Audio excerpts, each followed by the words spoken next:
มาดูความเห็นของเด็กน้อยถ้าต้องใส่กางเกงพร้อมกันหลายตัว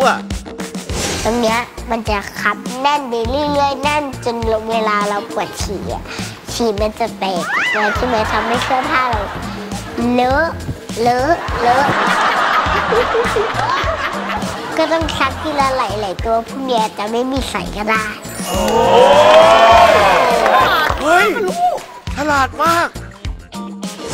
และการจินตนาการผ่านภาพวาดไก่ไม่ได้แล้วไก่นะครับนี่คือลูกม้าครับอันนี้เป็นลูกหนูครับแต่เราก็โตมาเป็นพ่อครับมีปีกด้วยนะคะม้ามีปีก